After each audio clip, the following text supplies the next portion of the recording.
Sabar. Ready? Yuk, roll. Ya, oke. Oke. Roll. Udah.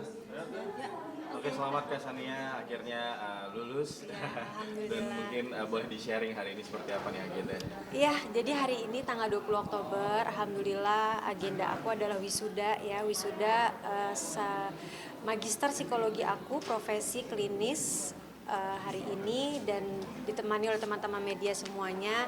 Tentunya menjadi hari yang penuh syukur buat aku, penuh rasa kebahagiaan karena perjuangan aku setelah kuliah 3 tahun akhirnya hari ini berbuah manis gitu, dengan hasil yang menurut aku juga memuaskan ya.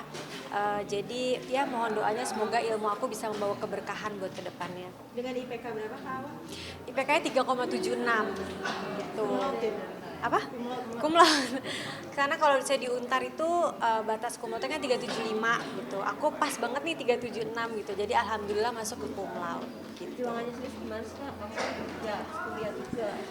Benar, jadi aku menjalankan kuliah ini setengahnya itu sama stripping ya, satu setengah tahun aku sambil syuting setiap hari terus, dan itu wah menjadi jadwal yang sangat padat karena aku pagi harus ngambil klien data di rumah sakit karena aku psikologi kan, rumah sakit jiwa, di lapas, di panti sosial, panti asuhan, tuh sorenya langsung ke lokasi atau ketuker gitu. Jadi emang tiap hari tuh udah kayak mesin banget deh gitu dijalani, dan sering begadang juga pastinya karena laporan yang udah aku buat itu sekitar 1000 halaman.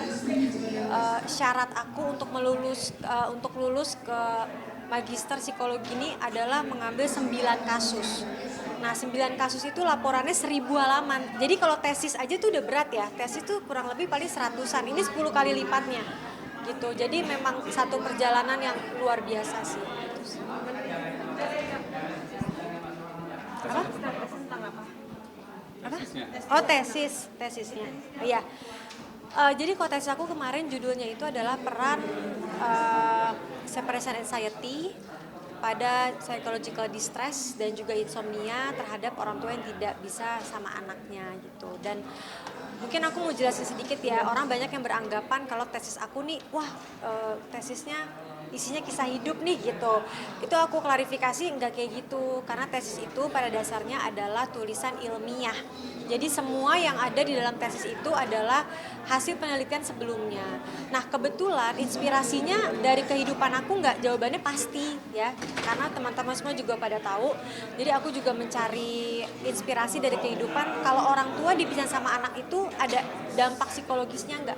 Dan hasil tesis aku itu menunjukkan bahwa ada dampak psikologisnya, yaitu bisa terkena stres, bisa terkena kecemasan akan keterpisahan, dan juga bisa terkena insomnia. Itu semua ada di tesis aku gitu. Kalau boleh tahu latar belakangnya judul tesis atau pengalaman tesis itu karena pengalaman pribadi atau karena apa? Sebenarnya karena pengalaman pribadi, tapi itu sendiri tidak cukup karena pasti dosen pembimbing aku meminta urgensinya apa sampai ini dijadikan penelitian. Nah, jadi fenomena perceraian di Indonesia itu yang semakin tahun semakin meningkat, itulah yang bisa menjadi satu dasar diambilnya penelitian ini. Karena banyaknya perceraian meningkat, terus juga masalah hak asuh pasti banyak ya. Dan di Indonesia kan yang kemarin nih belum ada ketentuan hukumnya, tapi sekarang alhamdulillah dengan hasil MK akhirnya ada setitik cahaya terang. Jadi itu menjadi latar belakang aku mengambil tesis aku, dan memang hasilnya ternyata sesuai dengan hipotesa aku gitu. Apakah di dalam tesis itu juga hipotesa tentang psikologi anak lebih detail, lebih mendalam? Oh tidak, kalau misalnya tesis aku ini adalah psikologi dewasa. Jadi yang aku ambil subjeknya adalah orang tuanya, bukan anaknya.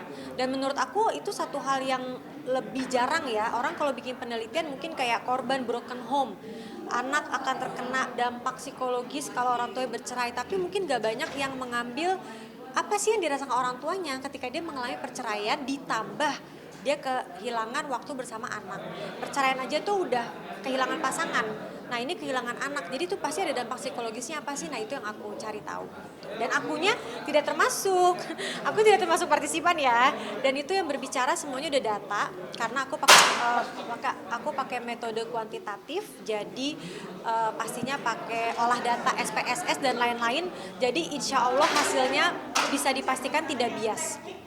Dan Awa setelah menyandang status magister psikologi klinis, akankah lebih jadi praktek psikologi apa gimana? Iya, insya Allah aku mau praktek juga. Jadi aku sekarang mau menjalankan syuting dibarengi dengan praktek. Dan menurut aku waktunya lebih fleksibel karena kalau praktek itu kan aku sendiri yang menentukan. Aku kapan mau nerima klien. Nanti main-main ya ke tempat praktek aku. Seru, terapinya banyak loh. Ada art terapi, kita ngewarnain, tapi sebenarnya itu terapi juga kayak gitu. Terus ada terapi musik gitu kan. Dan ya pastinya aku masih ditemenin dan di istilahnya disupervisi sama dosen aku dari sini gitu. Ini udah mulai jalan. Insya Allah iya. Jadi setelah udah dinyatakan sah sebagai seorang psikolog baru bisa praktek. Menjadi berkah juga nggak sih Kak? Maksudnya MK meluluskan ini Kakak, dan Masya Kakak Allah juga ya. lulus dan akhirnya mungkin nanti juga mau buka praktek Iya. di tahun yang luar biasa juga nggak, tahun 2020. Masya Allah tabarakallah ya, di samping aku belum bisa sama anak, tapi ternyata Allah menunjukkan bahwa masih banyak hal yang bisa aku syukuri. Salah satunya hari ini aku wisuda, terus mungkin yang kemarin kalau teman-teman media lihat hasil MK. Alhamdulillah hakim sudah mengeluarkan fatwa baru yang menyatakan bahwa barang siapa yang memang memisahkan anak yang bukan hak kekuasaannya itu sekarang sudah bisa dipidana. Jadi menurut aku itu juga bisa menjadi satu terobosan baru ya, dan diharapkan bisa meningkatkan kesadaran bagi para orang tua juga yang kalau memang ada yang bercerai ya udah kalau bisa damai-damai aja gitu. Nah, satu tugas sudah selesai. Tugas depan masih banyak apa nih target pertama ke depan? Yang pasti aku insya Allah niat aku ingin mendirikan biro psikologi yang bernama Bangkit Bareng Umi. Insya Allah bakal launching dalam waktu dekat. Jadi itu adalah satu biro psikologi yang memang ada nilai edukasinya. Setengahnya juga sebagai konten di media sosial karena itu yang paling gampang orang raih ya untuk mendapatkan edukasi tentang psikolog gitu. Pastinya dibarengi dengan aku praktek sebagai psikologi klinis. Mungkin kedepannya itu dulu sambil aku melihat-lihat kalau memang ada yang bisa aku bantu gitu. Dan aku nanti juga di Bangkit Bareng Umi ini aku mau mengadakan kayak istilahnya 1 minggu 1 kali tuh aku menerima orang mau konseling, tapi konselingnya tuh anonim, misalkan lewat DM, nanti aku bahas ketika live gitu. Jadi biar aku juga bisa ada nilai ngebantu orangnya gitu sih. Ilmu yang aku pakai itu supaya bermanfaat juga untuk orang banyak. Support seperti apa keluarga? Masya Allah tabarakallah, luar biasa keluarga hari ini hadir ya, semuanya alhamdulillah menunggu juga dan menantikan momen wisuda. Pastinya doa orang tua yang paling penting, doa saudara semua, dan ya aku pokoknya penuh rasa syukur lah. Kalau mau ngomong ke belakang gitu, mengapa sih memilih untuk fokus di dunia psikologi? Jadi kalau aku sebenarnya S1 psikologi itu sebelum aku nikah malah. Nah cuman ketika aku nikah, aku punya anak dan segala macam, tidak ada waktu untuk aku kuliah lagi karena udah sibuk menjadi ibu ya. Nah ternyata kan jalan hidup aku terpisah sama anak nih gitu. Jadi di situ aku mulai berpikir kenapa nggak aku coba menggunakan waktu ini sebagai hal yang positif untuk meningkatkan kualitas aku sebagai seorang manusia gitu. Akhirnya aku udah deh, aku mau sekolah lagi, aku kuliah lagi, dan memang aku suka psikologi karena menurut aku psikologi itu, karena kan aku seniman ya, dan psikologi itu sebenarnya juga seni gitu loh, karena semua manusia nih, semua yang ada di sini pasti jiwanya beda-beda, nggak ada ilmu pastinya, nggak ada ilmu sainsnya gitu, tapi semuanya harus dijalankan dengan ilmu, tapi juga firasatnya harus jalan gitu. Kak, mungkin sudah selesai MK, sudah mengeluarkan fatwa, mungkin tindakan lanjut dari kakak sendiri seperti apa nih Kak? Apalagi mungkin statement dari seberang kan tetap kekeh Kak. Mungkin dari kakaknya gimana? Kalau saya sudah bilang, saya tetap konsekuen dengan omongan saya dari awal bahwa saya membantu MK itu semata-mata hanya untuk membantu semua ibu-ibu di Indonesia. Tapi untuk diri saya sendiri, untuk jalur hukum, insya Allah saya sudah selesai. Saya sudah menyerahkan kepada Allah Subhanahu wa Ta'ala melalui jalur langit. Jadi mau pihak sana apapun responnya, tidak ada apa-apa, tidak ada masalah. Jalankan saja. Saya juga jalankan saja kehidupan saya dan ingin fokus ke hal-hal yang positif gitu aja sih. Insya Allah udah legowo. Apalagi hari ini menjadi titik balik juga. Aku mendapat satu gelar baru yang sangat aku syukuri dan semoga bisa membuat kedua anakku bangga. Aku juga kemarin terakhir ke sekolah udah bilang sama anakku kalau hari ini aku bakal wisuda gitu, minta doanya. Terus aku mereka kayak, oh jadi sekarang Umi jadi psikolog dong gitu. Emang kamu tahu psikolog apa gitu? Jadi kayak ngobrol-ngobrol santai aja.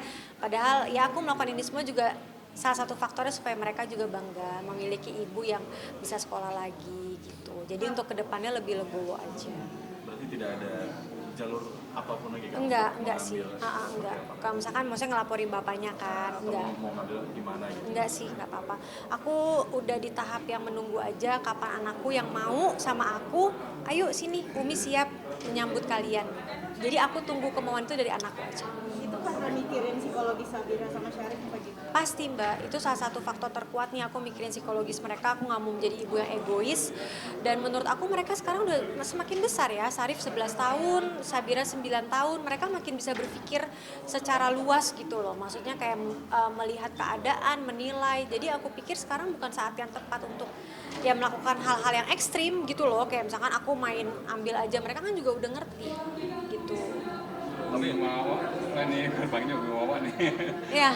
Ada yang ingin disampaikan untuk dua Oh iya, untuk Syarif Sabira, alhamdulillah hari ini Umi udah insya Allah diwisuda dan menjadi satu gelar baru lagi untuk Umi, dan Umi melakukan ini juga untuk kalian semua supaya suatu hari kalian tahu dan kalian bangga, dan semoga ilmu yang Umi punya ini bisa membantu orang banyak, terutama untuk semua ibu-ibu yang mengalami pasti ada dampak psikologisnya.